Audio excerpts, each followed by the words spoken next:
रहते, वो ये करो भगवान, ये करो भगवान, भगवान ये देखता कि नहीं कि तू पत्थर है, ऐसा बोलते। जब बोलने लगेंगे, भगवान को पूछने लगेंगे, मांगने लगेंगे, तो आखिर में पत्थर बना देते उसको। ऐसा हो वो पक्षीराज गरुड़ बोलता है छुट्टी दो भगवान आज एक दिन, क्योंकि उसके लोग परेशान में, पक्षियाँ परेशान में। ठीक है तू जा बोल दो, आज तेरे को छुट्टी दे दिया, तू जा बोल। उससे भगवान कुछ नहीं बोला। अब पक्षीराज गरुड़ दौड़ गया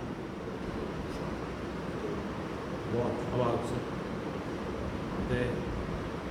क्या हुआ, क्या बात? पक्षीराज जी, भगवान हमारे 2 अंडे थे, ये समुद्र ले लिया, अब नहीं दे रहा हमारे अंडे, लड़ने को आ रहा है, नहीं दूंगा बोल। तो इतने पक्षी मिलकर के बोले तो भी नहीं है। तो बोलते हैं कि हे समुद्र मेरे पक्षियों के अंडे दे दे, वरना तेरी खैर नहीं है। कितना भी वो भी पक्षी है, फिर भी बोलता नहीं दूंगा, नहीं दूंगा। बहुत बड़ा झगड़ा हो जाता है। अरे भगवान विष्णु का वाहन है गरुड़, उससे झगड़ा कर रहा है। तो भगवान नारद मुनि, वो सब खेल देखने वाले नारद मुनि हैं, कहाँ कहाँ गड़बड़ हो रही है, कहाँ कहाँ अच्छा बुरा हो रहा है, वो नारद मुनि को मालूम पड़ जाता है, हनुमान जी को मालूम पड़ जाता है। तो फिर भगवान के पास उसका रिकमेंडेशन चले जाता है। फिर वो भगवान कुछ दिव्य दृष्टि से, अपने संकल्प से, अपनी शक्ति से कुछ कर देते। तो नारद मुनि देखते हैं कि अरे ये तो बहुत अन्याय हो रहा है पक्षी के बच्चों के साथ, पक्षी के साथ। गरुड़ जी भी आ गए इधर, अब ये देख लिए। अब वहाँ जाके बोलते भगवान को, भगवान आप इधर शांताकारम भुजगशयनम है, आपके जो वाहन है गरुड़ जी भी परेशान है, कुछ संकट में सब लोग आ गए हो, क्या हो? देखो भगवान आप ही चलिए। हाँ जी, गरुड़ जी जरा कुछ गड़बड़ी भी लग रहे थे, परेशान लग रहे थे, कुछ ऐसा विचलित सा लग रहे थे। क्या हो गया? आप ही चलो भगवान, आप अंदर ही आ। नारद मुनि भगवान विष्णु को लेके आते हैं। भगवान विष्णु वैकुंठ से जब समुद्र के किनारे खड़े होते हैं तो थर थर कांपने लगता है समुद्र थर थर कांपने लगता है कि भगवान परमात्मा आ रहे हैं। क्या बात है? सब पता है भगवान को, फिर भी पूछते हैं। यही भगवान की महिमा है, लीला है। क्या गरुड़ जी, अरे तू गरुड़ यहाँ है? अच्छा ये काम के लिए आया? ओहो, क्या है? पूरे पक्षियाँ इकट्ठे हैं। और क्या है? उसके बाद में इसके 2 पक्षी है, 2 बच्चे है, इसके समुद्र ले लिया है। तो उसको देव बोलने पर वो ना दे रहा है, तो इसलिए हम उसके समुद्र को खाली करने के लिए, समुद्र को खाली करने जा रहे हैं। इतने 2 पक्षी समुद्र को खाली करने जा रहे हैं। वाह रे वाह पक्षी, क्या निष्ठा है तेरी, क्या भक्ति है तेरी, क्या संकल्प है, क्या दृढ़ निश्चय है। तू है इतना पिटपिटी और समुद्र को खाली करने जा रहा है। और वो समुद्र को बराबर उसके अंडे ला करके वो पक्षी को देना ही पड़ा, वरना वो भगवान विष्णु है, नारायण है। राम भगवान बोले मेरे को जगह दे दे, लंका पहुंचना है। 3 दिन तपस्या के, साधना किए, प्रार्थना किए, नहीं कुछ भी नहीं हुआ। धनुष निकाल, भगवान धनुष निकाल, फिर आगे देना पड़ा। तो भगवान राम के टाइम पे भी समुद्र, राम भगवान आने के बाद में कुछ फिर वो याद आ गया, दे रे भाई इसके, वरना भगवान सुदर्शन चक्र है, गदा है, सहस्त्र शीर्षम देवम विश्वाक्षम विश्व संभवम है, बहुत भगवान वो है, इसलिए उनसे झगड़ा करना। परमात्मा से झगड़ा कर सकते हैं, प्रभु से झगड़ा कर सकते हैं। समुद्र बोले मैं इनकी शक्ति के एक अंश मात्र में हूँ, ये तो इनके रोम में ब्रह्मांड है, करोड़ों ब्रह्मांड है। भगवान के रोम में, एक रोम के अंदर करोड़ों ब्रह्मांड है। अब वो भगवान से समुद्र क्या बात कर सकता?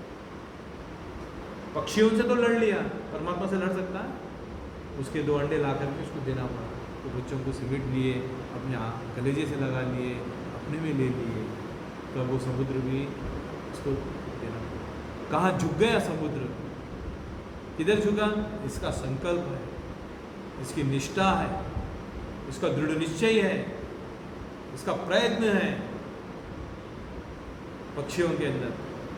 मैं समुद्र को खाली कर दूँ,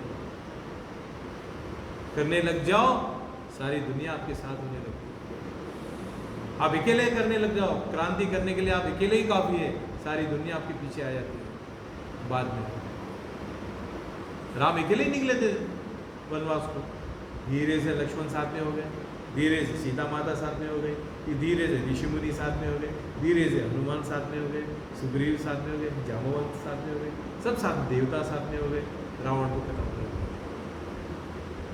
अब अकेले ही निकलो, अकेले ही कहो, ध्रुव की भक्ति करो, प्रहलाद की भक्ति करो, समय मिले तो करूंगा, टाइम मिले तो खाऊंगा, ऐसा नहीं भाई। दृढ़ निश्चय, यथात्मा दृढ़ निश्चय, ऐसा करना पड़ेगा। व्याकुल, पानी के लिए प्यासा, पानी के लिए व्याकुल, एक भूखा भोजन के लिए व्याकुल, एक बालक माँ के लिए व्याकुल, एक भक्त भी भगवान के लिए ऐसा व्याकुल।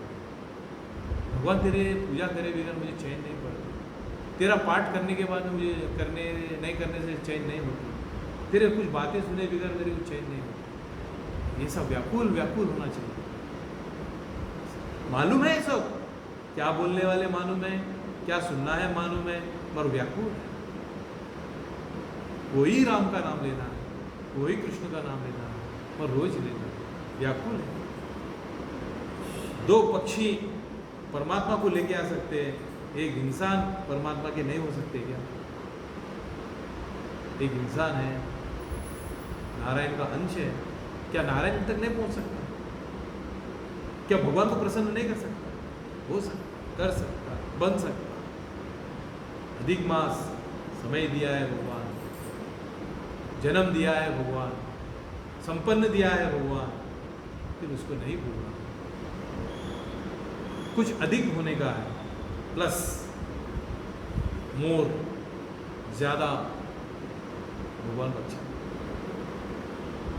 तो एक पक्षी के अंदर वो निष्ठा है, वो संकल्प है समुद्र को खाली करने का। तो भगवान, पक्षियाँ आ गए, गरुड़ जी आ गए, नारद मुनि आ गए, परमात्मा भी आ गए, क्योंकि भगवान अपने सेवक का भी ख्याल रखते हैं, सेवक का ख्याल रखते हैं। आ जाता है, एक नौकर हमेशा काम करता है, एक दिन नहीं आया, सेठ तो आ जाता है दुकान से, उसके घर आ जाता है, क्या बात है आज गणेश क्यों नहीं आया, उसको फिक्र नहीं। ये तो हमेशा आने वाला है, 10 बजे दुकान खुलती तो 9 बजे आने वाला है, 9 बजे दुकान बंद होती तो 10 बजे तक काम करने वाला है, ओवर टाइम भी काम करने वाला है, तनख्वाह भी नहीं पूछता है, काम ही करता है। ऐसा आदमी कभी एक दिन नहीं आया तो सेठ को फिक्र होती है कि यार तू क्यों नहीं आया, काम के लिए नहीं, तेरे को क्या तकलीफ है, क्या कोई प्रॉब्लम है, क्या पैसे का है, कुछ शरीर में बुखार आया, ऐसा सोचता है सेठ। अरे ये तो परमात्मा है, हमेशा भगवान में लग जाओ। एक दिन आप प्रार्थना नहीं किए होंगे तो भगवान बोलते कि आज तू प्रार्थना क्यों नहीं किया होगा, भगवान दौड़ के तेरे पास आता।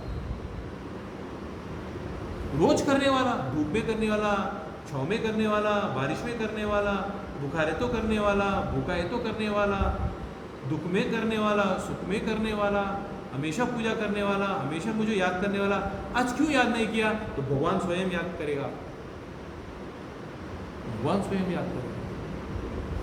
ऐसा कभी जीवन में आ जाता है तो वो कैसा जीवन है? पुरुषोत्तम जीवन है, उत्तम जीवन है। कभी भगवान भी मुझे याद करें, ये उत्तम जीवन है। वो हमको याद करना है तो हम उसको जीवन भर याद करना पड़ेगा।